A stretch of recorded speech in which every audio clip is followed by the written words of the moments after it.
Good morning. I am B. Ramu, Assistant Professor, EEE Department, SVCW. Today, I am going to explain about simulation of network theorems. The simulation network theorems are Thevenin's theorems and Norton's theorems. So already you had learned about Thevenin's theorems and Norton's theorems in class, and also we had discussed about these theorems in practically in laboratory also verified.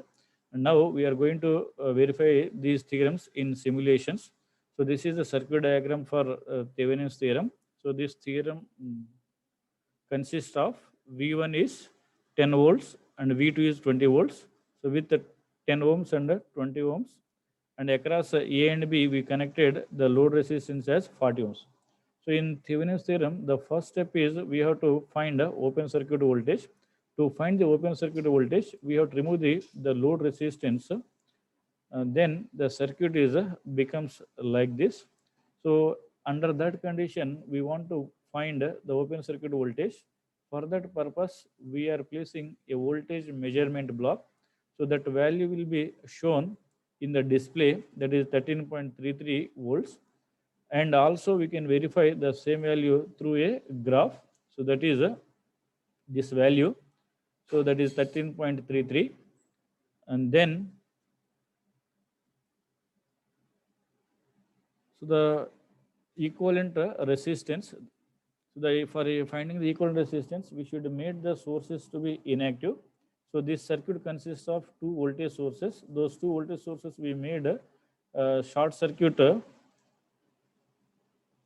That once we made them short circuit, only resistance is appear across the AB, so that we can get only the resistance. So that resistance we can measure with the help of the impedance block, that is 6.66. So the third step of the Thevenin's theorem is equivalent circuit. The equivalent circuit consists of a voltage source. So its value is a VOC, that is 13.33, and a equivalent resistance 6.66, and the load resistance. So from this equivalent circuit, we want to find the load current. So that load current can be measured with the help of the current measurement block. So that value will be shown as 0.2857, and the voltage of across this load resistance is 11.43. So those values we can verify with the graph. So they are like this. Okay. So that is the current is 0.28 and the voltage is 11.42. So once we verified those values, so the Thevenin's theorem is verified theoretically, practically, and also simulated. And then Norton circuit. So while discussing about Norton circuit, so here is the two voltage sources V1 and V2 with the values of 10 volts and 20 volts. So the resistances we have chosen is 10 ohms and 20 ohms. The load resistance is 40 ohms, that is RL, across AB. So in Norton's theorem, the first step is a short circuit current. So for finding the short circuit current, we have to remove the load resistance and make that branch is a short circuit. Under that condition, we want to measure the current with the help of the current measurement block. So that value will be 2 amperes. So you can also verify that value with the help of the graph. So this is the graph shown. So that is a 2 amperes. Next, next step is equivalent resistance. So as we earlier discussed about how to find equivalent resistance in Thevenin's theorem, same procedure we follow for this purpose in Norton's theorem also.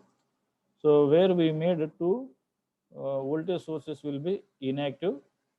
The inactive means in the form of a short circuit. Under this condition, we will get a resistance only, that is 10 ohms and 20 ohms are parallel. So its value will be 6.66.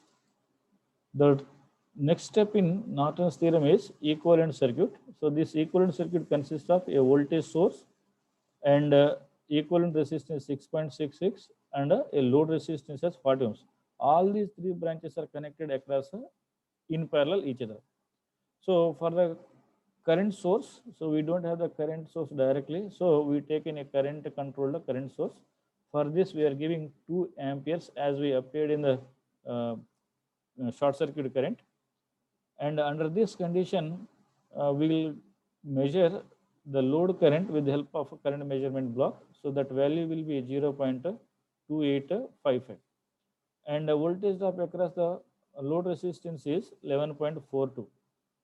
So those values you can see in the graph as so the current is so current is 0.285 and the voltage is 11.42.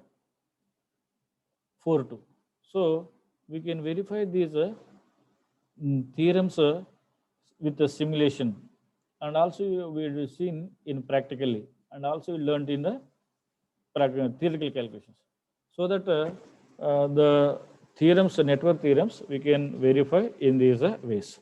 So thank you.